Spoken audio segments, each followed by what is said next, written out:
Devant tout ce beau monde, la commissaire européenne va être très claire. Selon elle, si l'Europe veut exister et sortir de la crise, les nations doivent obéir à Bruxelles. Il faut lentement mais sûrement comprendre qu'il n'y a plus de politique intérieure nationale. Il n'y a plus que des politiques européennes qui sont partagées dans une souveraineté commune. Sans que les Français ne s'en rendent compte, on leur a pris, année après année, du moins traité après traité, on leur a pris leur pouvoir dans toute une série de domaines. De telle sorte qu'aujourd'hui, la France n'est plus dirigée par les gens que les Français élisent. Les Français, ils élisent un président de la République, ils élisent des députés, mais ces gens n'ont à peu près pas plus de pouvoir que Mme Claire Chazal lorsqu'elle présentait le journal de TF1, ou bien un commandant de bord qui pilote un Airbus pour faire Paris-New York. C'est-à-dire qu'il est obligé d'aller à New York. Voilà. Nous avons maintenant des traités européens, c'est ça que j'ai découvert au quotidien, qui ligotent la France dans tous les domaines. Alors, ça serait peut-être un peu fastidieux, peut-être là, dans une conversation comme celle-ci, d'égrener la liste des articles des traités, mais quel que soit le domaine d'activité, en matière économique, en matière sociale, en matière monétaire, en matière de diplomatie, en matière militaire, en matière culturelle, en matière migratoire, etc., tout a été verrouillé par les traités européens, de telle sorte qu'actuellement, ceux qui dirigent vraiment la France sont des gens que les Français ne connaissent pas. Ce sont d'abord les commissaires européens à la Commission européenne. Les Français ne savent pas du tout qui c'est. D'ailleurs, ils s'en désintéressent.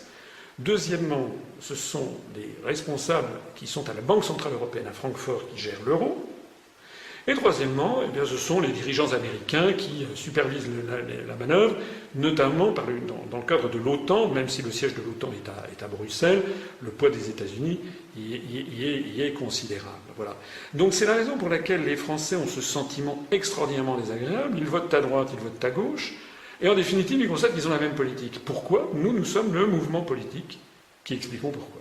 On explique que c'est parce qu'en fait, les Français votent désormais pour des gens qui n'ont plus de pouvoir, qui sont un petit peu des marionnettes d'un système qui les dépasse. Et nous, ce que nous voulons, c'est rendre aux Français leur liberté.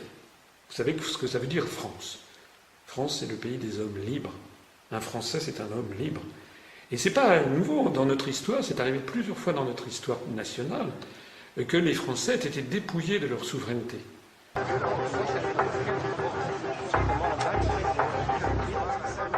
Obtenu avec éclat lors de sa première visite à Bruxelles, il y a 10 mois, le pacte de croissance de François Hollande tarde donc à se révéler efficace, notamment en ce qui concerne la France. Alors qu'il commence son 6e Conseil européen, le président français est donc loin d'avoir atteint son objectif. Pire, lui qui voulait peser sur l'Europe pourrait subir les foudres de Bruxelles pour un déficit trop important. Pourtant, devant les journalistes européens, François Hollande reste droit dans ses convictions. Ont été courageusement menés à bien. L'objectif aujourd'hui, c'est de soutenir la croissance et de faire en sorte que les disciplines budgétaires soient compatibles avec cette perspective de croissance. Avez-vous senti ce soir une compréhension de la part de vos homologues européens à ce propos, ou est-ce que vous vous sentez de représenter un peu le mauvais élève de l'Europe dans la matière ? Non, nous sommes le bon élève. C'est-à-dire que nous faisons en sorte de corriger nos déficits. Des déficits que j'ai trouvés en arrivant aux responsabilités. Nous le faisons au rythme prévu par nos engagements européens. Donc nous sommes bien sur un effort structurel et nous tenons nos engagements, mais nous faisons en sorte que cet effort ne contredise pas l'objectif de croissance. Les choses se passent, c'est que les responsables politiques, j'en ai fréquenté un certain nombre, ils agissent dans le cadre précontrait qui est celui qui leur a été fixé, notamment par les traités européens. Alors ils sont entre le marteau et l'enclume. Pour se faire élire à la présidence de la République, il faut évidemment promettre aux Français ce que les Français souhaitent. Donc ils promettent de lutter contre les délocalisations, de lutter contre le chômage, de rendre à la France son rayonnement, d'avoir une diplomatie indépendante, etc., etc., de développer, de réindustrialiser la France. Tout ça, c'est ce qu'ils font comme promesse, parce que c'est ce que le peuple attend. Sauf que, comme ils n'avouent pas ce qui se passe, c'est-à-dire qu'en réalité, la désindustrialisation, les délocalisations, la montée continue du chômage, l'alignement total sur les États-Unis d'Amérique, le fait que nous sommes entraînés vers des conflits avec le monde arabo-musulman, avec la Russie, tout ceci découle des traités européens et de notre assujettissement à l'Union européenne et à l'euro. Or, justement, ils n'ont pas le courage de dire stop et de dire il faut en sortir. Donc nous, ce que nous apportons, c'est qu'on dit effectivement, les hommes politiques, il faut presque les prendre en compassion. Ils mentent aux Français. Nous avons choisi de dire la vérité.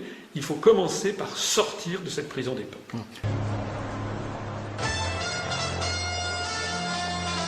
La nouvelle, tant redoutée, vient de tomber à l'instant. PSA arrête la production à l'usine d'Aulnay-sous-Bois, près de Paris. 3000 salariés concernés, arrêt de la production en 2014. Au total, 8000 emplois chez Peugeot vont être supprimés.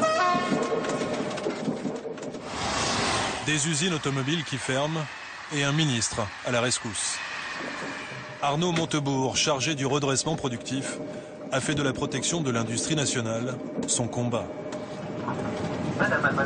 Avant le prochain sommet européen, il veut convaincre les 27 de le soutenir. Pas facile, dans l'Europe de la libre concurrence. Le ministre français affronte régulièrement les règles édictées par Bruxelles.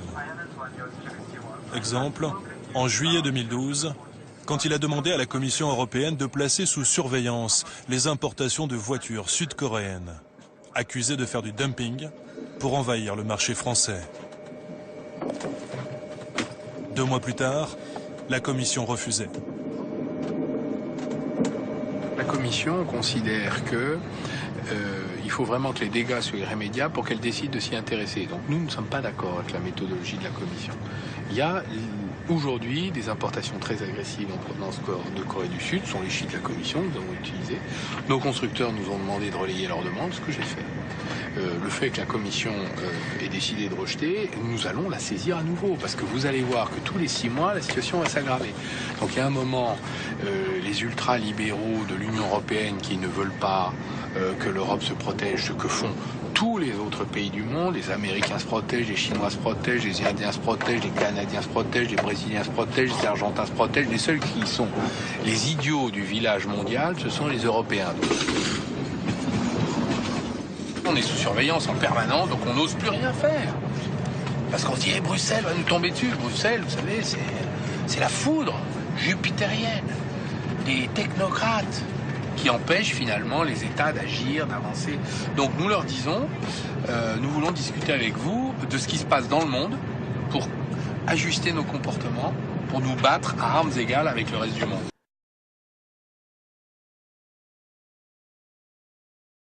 S'agissant des grandes questions économiques et monétaires, nous sommes encore plus sous le carcan des autres. Là, j'allais dire, j'enfonce des portes ouvertes. La plupart des gens maintenant ont commencé à comprendre comment ça se passe.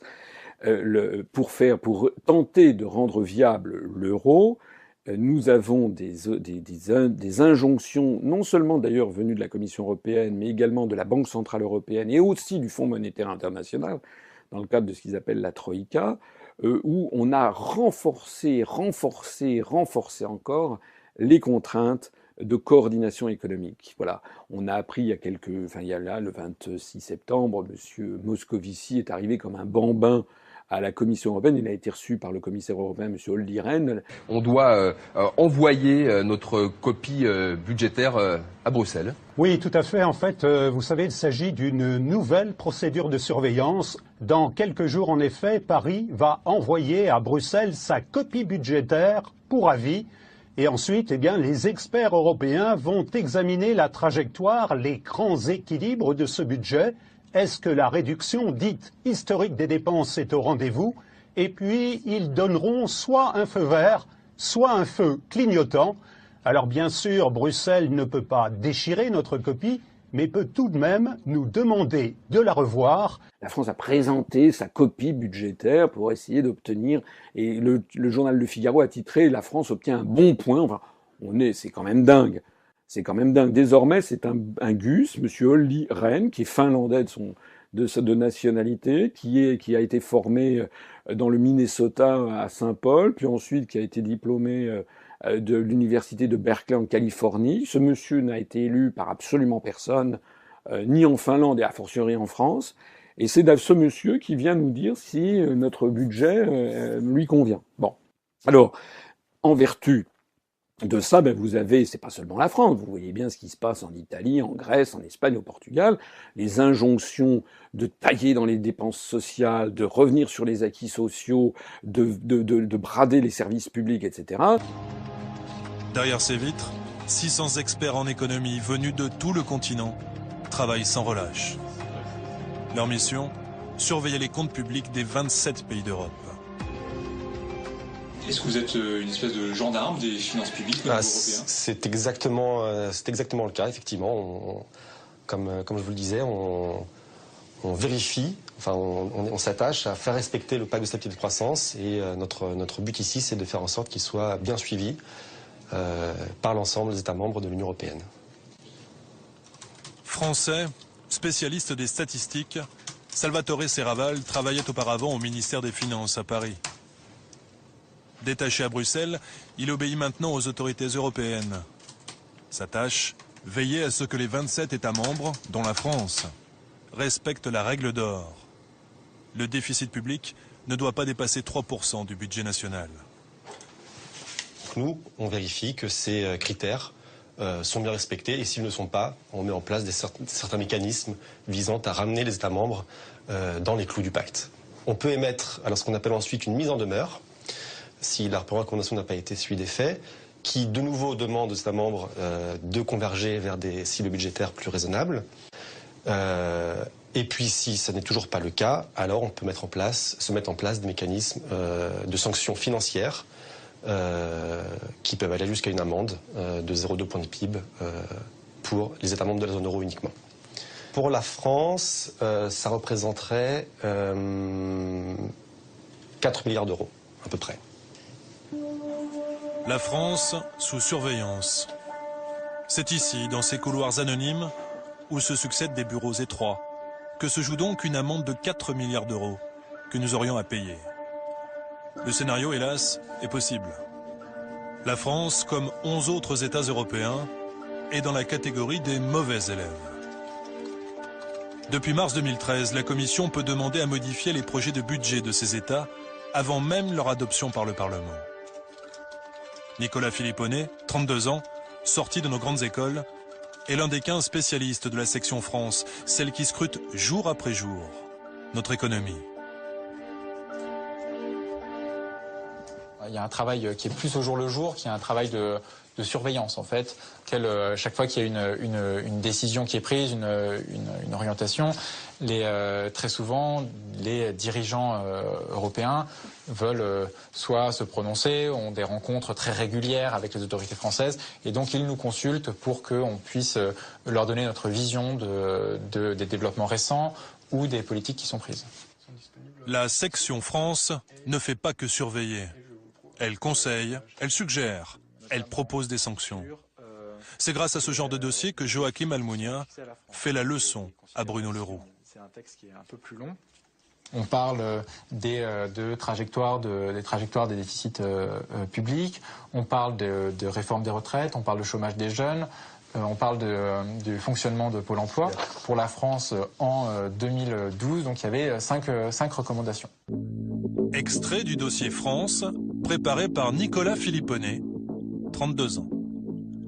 Les procédures applicables au licenciement continuent d'engendrer des coûts potentiellement importants pour les employeurs. Autrement dit, en France, les salariés sont trop protégés lorsque les entreprises veulent licencier. Ou bien encore, les allocations de chômage pour les travailleurs plus âgés et notamment leur durée pourraient constituer des incitations limitées à travailler. En clair, il faudrait réduire la durée de ces allocations.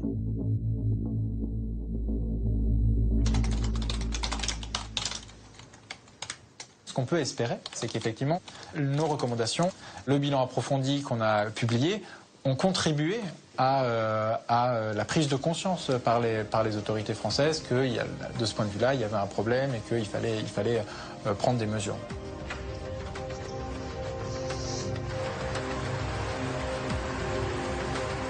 Dans le meilleur des mondes de Bruxelles, des technocrates loin du terrain et des réalités sociales, décide sur un ordinateur comment doit évoluer notre régime des retraites ou le système d'allocation des chômeurs.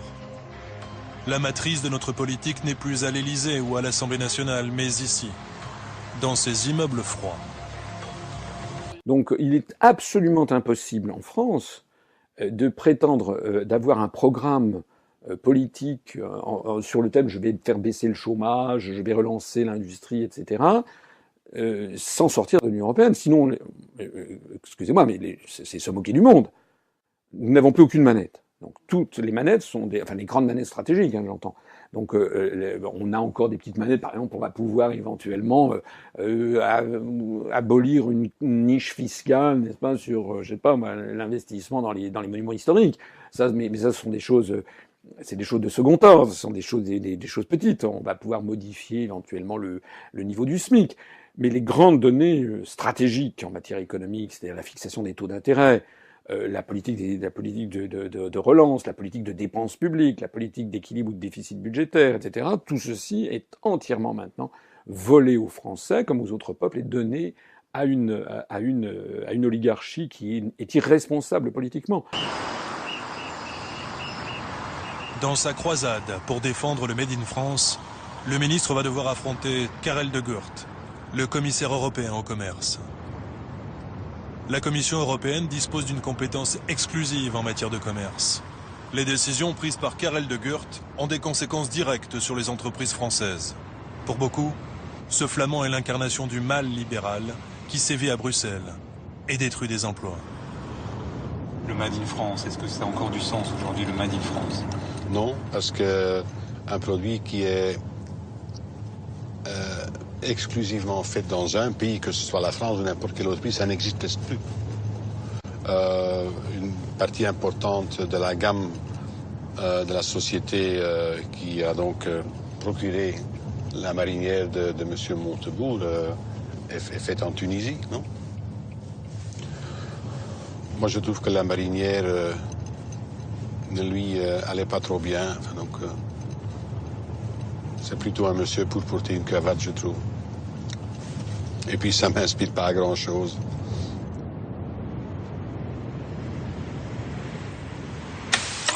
Au chapitre économie, l'Europe protège-t-elle suffisamment justement son économie? Le débat est à nouveau lancé depuis la volonté de la Commission européenne de ne pas reconduire une taxe sur les briquets chinois. Pour le groupe français BIC, c'est à nouveau... Karel de Gucht vient par exemple de supprimer une mesure de protection, dite anti-dumping, dont bénéficiaient les briquets BIC, fabriqués en France.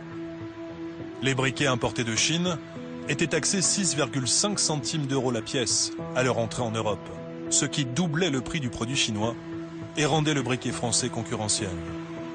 Cette protection, contraire aux principes libéraux du commissaire, vient donc de disparaître. Explication. C'est une mesure qui est en force depuis 20 ans. C'est une société qui est largement bénéficiaire. C'est une société qui n'a pas besoin de cette protection. On peut difficilement dire qu'on prend de telles mesures pour une période indéterminée. Et 20 ans, c'est quand même, avouez, c'est quand même très longtemps. Moi, je veux changer l'Europe. Changer l'Europe pour qu'elle soit meilleure. De changer cette Europe-là. Pour changer cette Europe-là. Mais encore. Il faut changer l'Europe. Non, mais il faut la changer. Il faut qu'on change l'Europe. Changer cette Europe. Voter socialiste, c'est changer l'Europe maintenant. C'est-à-dire que si on ne change pas d'abord l'orientation en Europe... Parce que si on ne change pas l'écosystème européen... Alors je le dis ici, l'Europe doit être repensée, l'Europe doit être refondée. Refonder cette Europe. C'est de bâtir une Europe enfin utile. Construire l'Union européenne sur des bases différentes. Et qu'il faut construire une autre Europe. Et donc ce qu'il faut, c'est une autre Europe. Ils veulent une autre Europe. Exiger ensemble une autre Europe. Pour une autre Europe. D'une autre Europe. Pour une autre Europe radicalement différente. Ne dites pas, il ne faut pas dire qu'au Front National, nous sommes anti-européens. Nous sommes contre cette Europe-là. Je me suis rendu compte que tout le monde en France propose une autre Europe. Le Front National propose une Europe des nations, une Europe des patries. L'UMP, aux dernières nouvelles, a fait sa campagne en disant pour une Europe qui marche. Le Parti socialiste faisait campagne pour une Europe sociale. ELV pour une Europe écologique. Le Front de gauche et l'extrême gauche pour une Europe des travailleurs. Donc chacun a son projet. Alors déjà, la première chose assez pittoresque, c'est qu'ils ne sont même pas d'accord entre Français sur l'Europe qu'ils veulent. Déjà entre Français, on ne sait même pas l'Europe qu'on veut entre Français.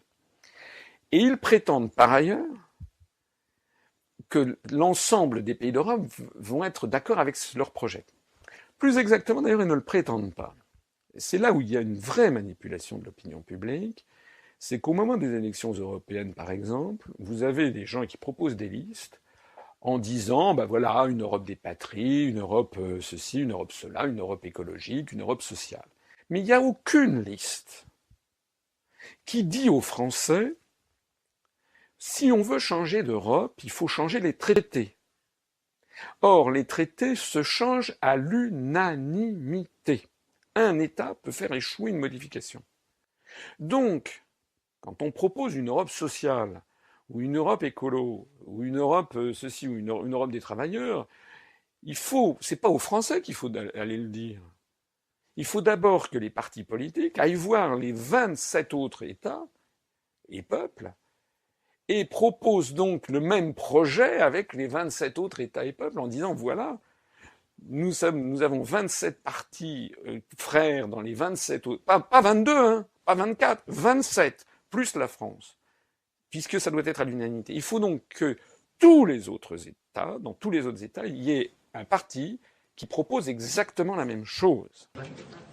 Schulz, socialiste allemand, est le président du Parlement.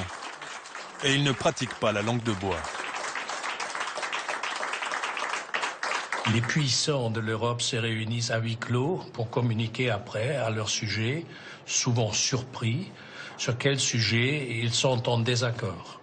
Si vous avez finalement un qui dit non, et il y a un spécialiste à l'autre côté de la Manche qui dit souvent non, toute chose bloque. Et pour pas rendre public, on n'a pas l'accord, on fait des formules, on a reporté, il faut réfléchir. On est séduit comme politicien ou politicienne souvent, si on n'a pas de résultat, de le camoufler, de le cacher derrière des formules qui sonnent belles, mais qui sont en vérité vides. Si on voit les conclusions, il y a souvent des conclusions un peu artificielles. Moi, j'ai besoin d'une monnaie européenne pour la raison suivante. Vous venez de dire vous-même, il faut en finir avec la mise en concurrence des travailleurs, la mise en concurrence déloyale. C'est bien ça que vous dites. Eh bien, c'est exactement la raison pour laquelle j'ai besoin d'une monnaie européenne. Pourquoi ? Parce que je veux un SMIC européen. Pour avoir une Europe version Mélenchon, c'est comme les bandits manchots. Vous savez, dans les casinos, quand vous avez le jackpot, vous tirez. Pour avoir le jackpot, il faut que vous ayez, mettons, je sais pas, je crois qu'il y a 4 fenêtres, hein, ou 5 fenêtres. Il faut que vous ayez les 4 fenêtres ou les 5 fenêtres d'un coup qui tombent sur jackpot. Et là, vous savez que ça n'arrive presque jamais. Mais là, c'est pas 4 ou 5 fenêtres, là, c'est 28 fenêtres. Il faut que quand vous faites le bandit manchot, vous ayez les 28 fenêtres qui donnent Europe Mélenchon. Si la probabilité pour chaque truc qui tourne est de 15% d'arriver, ce qui est très très élevé, eh bien faites un calcul statistique, c'est ce que j'ai fait, j'ai présenté ça dans l'école des étudiants de Polytechnique qui n'ont rien trouvé à redire, parce que le raisonnement mathématique est le bon, ça fait 0,15 à la puissance 28, ce qui fait 0,000000000 une probabilité tellement infinitésimale que la probabilité, qu'elle puisse arriver, c'est 1 seconde tous les 37 trillions d'années, tous les 37 milliards d'années. Autrement dit, jamais. Avant chacun de ces sommets européens, François Hollande retrouve à Bruxelles ses amis de la famille socialiste pour un déjeuner convivial. Les troupes sont maigres. Sur les 27 États membres, 8 seulement sont dirigés par des sociodémocrates. Mais François Hollande garde son humour. Ah, enfin une photo de famille. C'est la petite famille pour l'instant. Ça n'est pas. Les cousins ne sont pas venus encore. Photo opportunity, c'est une photo de famille. It's bigger now. Yeah.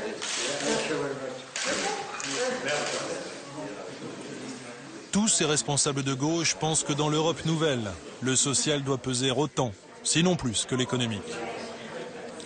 Mais l'époque ne va pas dans leur sens. La plupart de ces dirigeants sociaux-démocrates européens voient la crise ruiner tous leurs espoirs. Objectivement, c'est bien, c'était bien. Oh, pas grand-chose, on a zéro.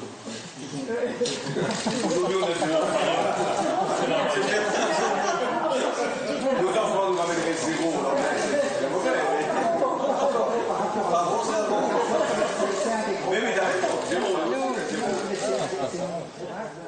Alors on touche ici du doigt quelque chose qui est vraiment absolument décisif.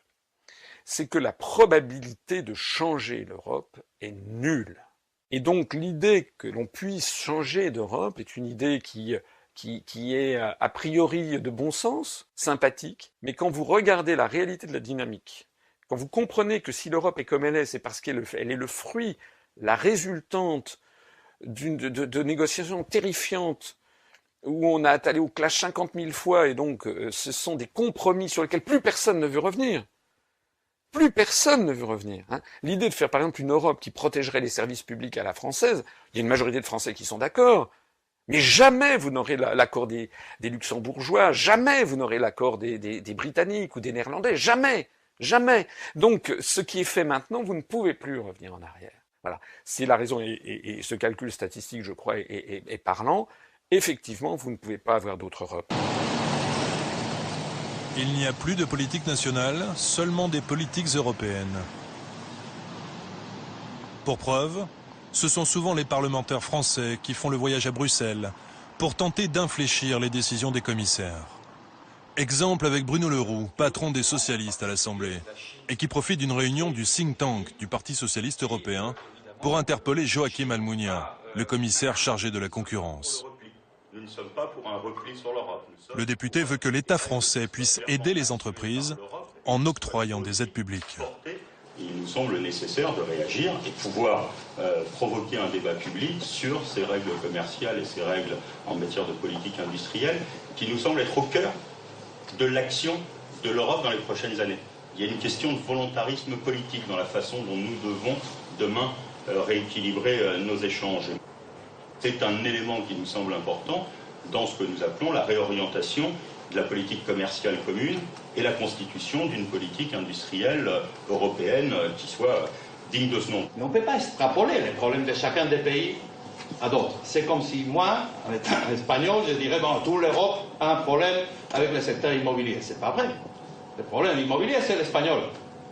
Le problème de la manque de compétitivité de certaines industries dans le marché extérieur, c'est un problème français.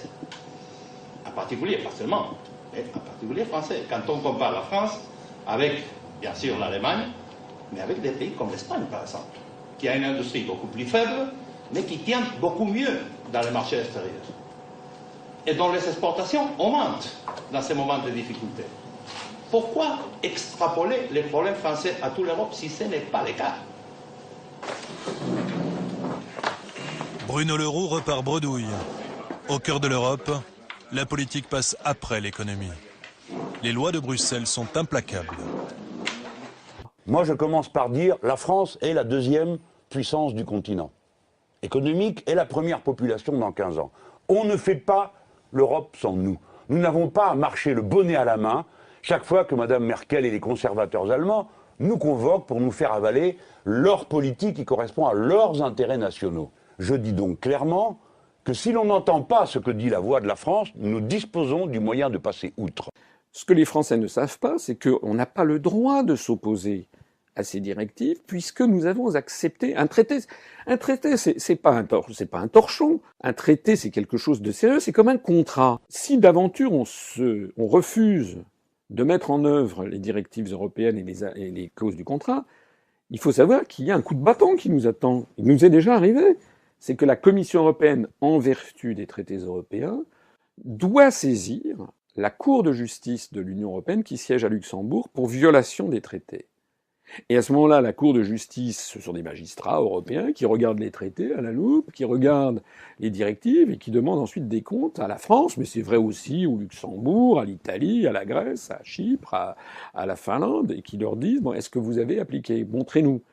Et si effectivement les juges constatent qu'on n'a pas fait ce qu'on devait faire, à ce moment-là, ils nous mettent des injonctions de faire, des obligations de faire avec des astreintes financières. C'est arrivé sur l'affaire des OGM, par exemple. C'est-à-dire qu'il y avait la France avait l'obligation d'introduire les OGM venant de Bruxelles et elle ne le faisait pas. Parce que les députés ne voulaient pas voter à l'Assemblée. Vous voyez ? Donc on est resté dans cette situation. C'est votre exemple. C'est ce que M. Mélenchon appellerait désobéir aux directives. Mais qu'est-ce qui s'est passé ?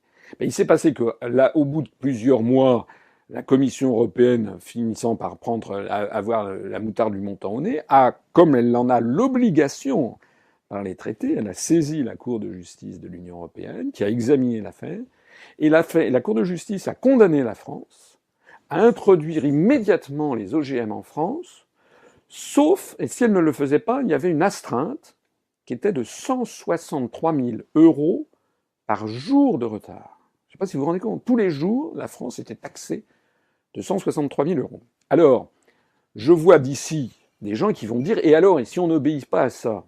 Ah oui, on peut aussi ne pas obéir à ça. Mais si on n'obéit pas à ça, ça veut dire quoi ? Ça veut dire qu'à ce moment-là, on viole les traités. Ça veut dire qu'on crée une situation de conflit général en Europe.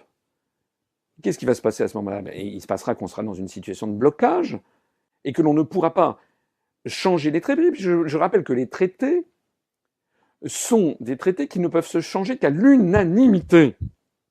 Donc, qu'est-ce que ça veut dire quoi ? Ça veut dire que la France sera sommée par les autres États d'appliquer le traité. La seule conclusion d'une telle partie de bras de fer, ce serait soit que l'on accepte la corde au cou de revenir avec les autres, soit qu'on en sorte de l'Union européenne. Mais on en sortirait à ce moment-là dans les pires conditions, mais on serait mis à dos tous les autres. Ce que nous proposons, nous disons, mais il y a un article dans les traités, dans le traité de l'Union européenne, le TUE, qui s'appelle l'article 50, qui prévoit justement comment on peut sortir posément, gentiment, sereinement de l'Union européenne, parce que le traité prévoit une clause de sortie, c'est d'ailleurs une obligation pour tous les traités internationaux. Donc pourquoi ne pas faire ce qui est prévu par les traités ? Pourquoi avoir une approche conflictuelle qui ne pourrait mener qu'à une explosion générale et à des conflits majeurs avec les autres ? La conclusion, c'est que l'Europe est irréformable, elle ne peut être que comme elle est. Et il y a donc deux conclusions. Soit on y est, et donc on accepte la suite des événements, en ayant compris que maintenant tout nous échappe. Soit on se redresse et on dit non, c'est pas possible, et on en sort. Le verdict du président du Parlement européen semble sans appel. Les conseils sont une chambre des secrets qui échappent au contrôle des citoyens. Un lieu de pouvoir opaque.